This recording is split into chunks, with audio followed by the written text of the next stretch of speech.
What if I told you that thousands of years before Europe's so-called Age of Enlightenment, Africans were already charting the stars, performing surgeries, and calculating the Earth's orbit around the Sun?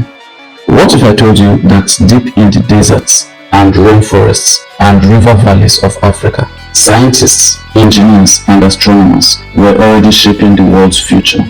This is not just a fairy tale. This is history, our history. It is a part of our history they tried to erase, and it is a story of forgotten genius that began not in Greece or in Rome, but right here in Africa.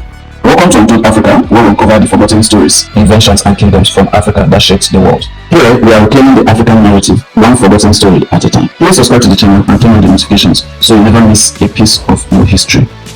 The birthplace of genius. Africa is more than the cradle of humanity. It is the cradle of knowledge. Here, civilization did not just begin, it flourished. Thousands of years before the pyramids, Africans were building villages, farming crops, and using mathematics to organize their societies. In the Nile Valley, where the river brought life to the deserts, early Africans began to study nature, the flooding of the river, the movement of the stars, the rhythm of the seasons. From these patterns came science. The ancient Egyptians did not stumble into greatness. They measured, they observed, and they recorded. They built temples that tracked the solstice and pyramids that mirrored the stars. Every brick of those pyramids was placed using mathematics, geometry, and astronomy that still amazes engineers till this day. Medicine before modernity. Centuries before Europe's first medical schools, Africans were already writing medical textbooks. In 1550 BCE, the Ebers Papyrus listed hundreds of diseases and their cures, from heart disease to asthma. Egyptian doctors performed brain surgeries, used honey to disinfect wounds, and even understood that diet affects health. But Africa's medical geniuses did not end in Egypt. Across the continent, knowledge was passed from healer to apprentice through experience, not guesswork. In Yoruba land, herbalists called Onishagun developed remedies still in use till this day. In southern Africa, the San used plants like Hudia to control appetites, a fact rediscovered by Western scientists thousands of years later. Their science wasn't written in Latin, it was written in life, in observation, in practice, in results. This raises a question: how much of what we now call modern medicine is actually African knowledge renamed? The scholars of Timbuktu. In the heart of Mali, between the 12th and 16th centuries, a city shone so bright it was called the City of Light before the West ever saw the dawn. This city was called Timbuktu. Timbuktu was never a myth. It was a university city with libraries that held over 700,000 manuscripts on medicine, astronomy, mathematics, law, and philosophy. Here, scholars studied the heavens, they recorded eclipses, calculated the solar year, and measured the tilt of the Earth. One manuscript even described how to use the Pleiades to predict lunar months, centuries before similar techniques appeared in Europe. In Timbuktu, doctors practiced evidence-based medicine. They linked mosquitoes to fever, used herbal anesthesia in surgery, and described contagious diseases in detail. So, why are their names missing from world history? Because the story of science was rewritten without Africa in it. Mathematics before Pythagoras. Every student learns the Pythagorean theorem, but few are told that Africans mastered geometry thousands of years before Pythagoras was ever born. The Ishango Bone, found near what is today known as the Congo River, dates back more than 20,000 years.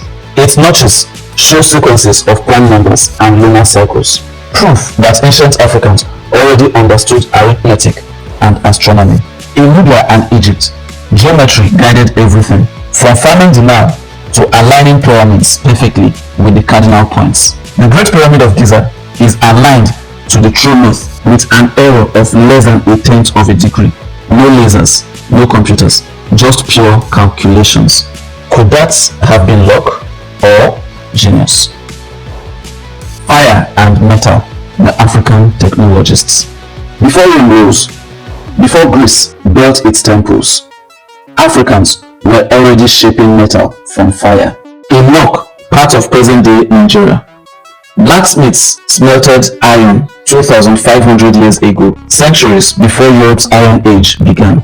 They crafted tools that fed nations and weapons that built empire.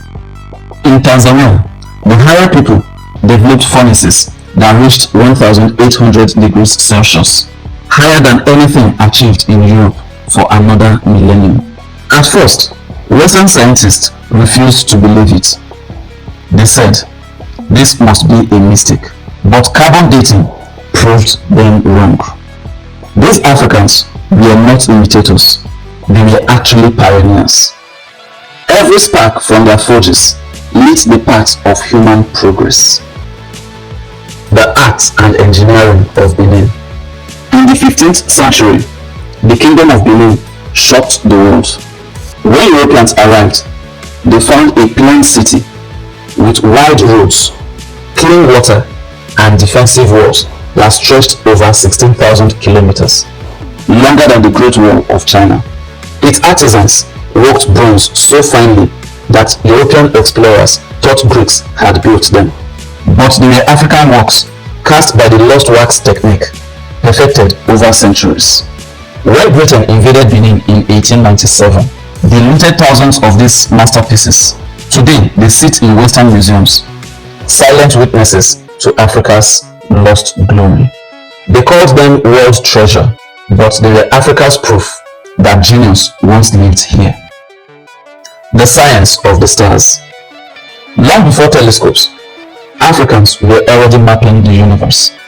In Nabta Playa, southern Egypt, ancient stone circles are aligned perfectly with the sun at the solstice, built more than 7,000 years ago.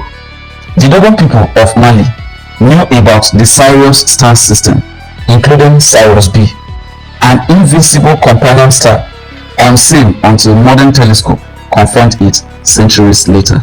And in ancient Egypt, temple ceilings were painted with star maps. Priests recorded planetary cycles and created the world's first 365 days calendar, still used till this day. So, next time you look at your calendar, remember, you are looking at an African innovation. Architecture beyond imagination. Africa's genius was not only written, it was carved in stone. In Ethiopia, builders carved the Lalibela churches directly from solid rock, from top to bottom. A technique so advanced that modern engineers still study it. In Zimbabwe, builders raised walls of stone without mortar, precise, curved, and stable, forming what we now call the Great Zimbabwe. These walls have stood for 700 years. In Nubia and Egypt, pyramids rose in alignment with the stars. In Mali, mud mosques like the Jingo River were built to breathe with the desert, cooling themselves naturally. Even today, architects are rediscovering these old African designs, not as relics, but as blueprints for the future. The sailors of the sun. Africa was never cut off from the world. Africans were sailors, explorers, and traders long before Columbus. The Malian Emperor Abubakar II launched a fleet of 2,000 ships in the 14th century, sailing westward across the Atlantic. Some historians believe he reached the Americas centuries before Europeans. Meanwhile, East Africans ruled the Indian Ocean trade routes, connecting Africa with Arabia, India, and China. The Swahili coast was full of stone cities, Kilwa, Mombasa, Zanzibar, where African, Arab, and Persian cultures blended into one. Archaeologists have found African coins in India and Chinese porcelain in Kenya, proof that Africa helped weave the early fabric of global trade. The spirit of invention. Across Africa, innovation was not about fame, it was about survival and balance. In Nubia, farmers built irrigation systems that tamed the desert. In West Africa, gulets, the living libraries, passed down history, ethics, and science through memory. In Central Africa, artisans dyed fabrics with natural chemistry, wove them with mathematical precision. Every rhythm, every symbol, every pattern was knowledge in disguise.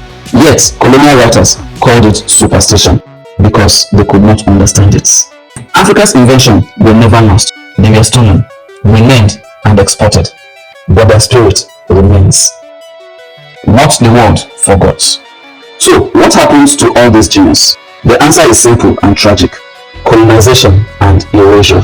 For centuries, Africa's books were burned. Its scientists were enslaved. Its monuments were plundered. The result? Generations grew up believing that their ancestors contributed nothing to civilization. But the truth doesn't stay buried forever. Today, African scholars are translating the Timbuktu manuscripts, rediscovering lost techniques, and reviving the pride of a forgotten people. Africa is remembering, and the world is learning. Lessons from the ancestors. The story of Africa's forgotten genius teaches us one timeless truth, that civilization is not about color or continent. It's about curiosity. Our ancestors looked at the stars and saw order. They looked at plants and saw healing. They looked at stone and saw eternity. Their legacy lives not in museums, but in us, in every African mind that questions, creates, and dreams. Thank you for watching this episode. If this story inspired you, share it, because every share helps restore the memory of a continent that once led the world. And remember, the next time someone asks you where science began, tell them it began under the African sun. Until I come your way again, keep seeking, keep questioning, and never forget, the future was born in Africa. Thanks for watching.